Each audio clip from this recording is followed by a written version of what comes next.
Hi అండి, అందరూ ఎలా ఉన్నారు? ఈ సంక్రాంతికి మా నాన్నమ్మ మా చెల్లి కోసం సారీ అంతా కూడా ఇంటి దగ్గరే ప్రిపేర్ చేసేసింది అనమాట.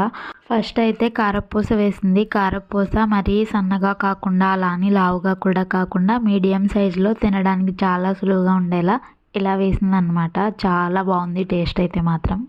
తర్వాత నెక్స్ట్ ఐటెం అరిసెల్లోకి వెళ్ళిపోయాము. అరిసెలు అయితే 2 రకాలుగా చేసింది మా నాన్నమ్మ. కొన్ని నువ్వులు వేసి చేసింది, కొన్ని ఏమో నువ్వులు లేకుండా చేసింది. ఒక్కొక్కరు ఒక్కోలా ఇష్టపడతారు కదా, అందుకని చెప్పి 2 రకాల అరిసెలు చేద్దామని ఫిక్స్ అయ్యి నువ్వులు కూడా కలిపింది అనమాట. ఫస్ట్ అయితే నువ్వులు లేకుండా ఒక 50 అరిసెల వరకు వేసేసిన తర్వాత మిగిలిన పిండిలో నువ్వులు వేసి అరిసెలు చేసేసాం. రకరకాల పిండి వంటలు చేయడంలో మా నాన్నమ్మకి మా ఊర్లో పెట్టింది పేరు అనమాట.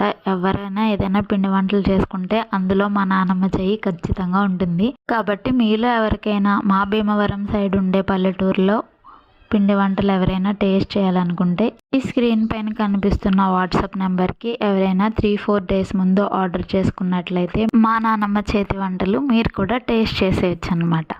మా నాన్నమ్మ వంటలు చేయడంలో చాలా స్పెషలిస్ట్ అనమాట.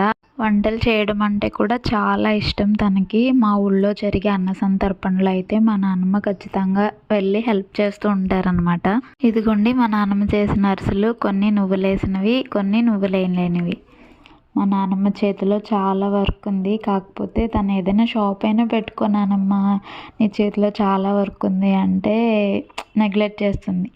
కానీ ఎవరైనా సరే వంట చేయమంటే మాత్రం ముందు పరుగులెత్తుకొని వెళ్ళి చేసేస్తుంది అనమాట. తనకి అంత ఇష్టం. తను చేసిన ఐటమ్స్ టేస్ట్ కూడా అంతే బాగుంటుంది. ఇదిగోండి ఒక పక్క చెక్కలు కూడా వేసేసింది. ఈ చెక్కల్లో అయితే చాలా రకాలు వేసింది అనమాట. పెసరపప్పు, జీలకర్ర, అలాగే పచ్చిమిర్చి ఏవో చాలా కలిపేసింది. టేస్ట్ అయితే మాత్రం కరకరలాడుతూ కారంగా చాలా బాగా వచ్చినాయి. కాబట్టి మీలో ఎవరికైనా ఈ పల్లెటూరు స్టైల్లో తినాలనుకుంటే వాట్సాప్ నెంబర్కి ఆర్డర్ పెట్టేసుకోండి. Thank you for watching. Bye.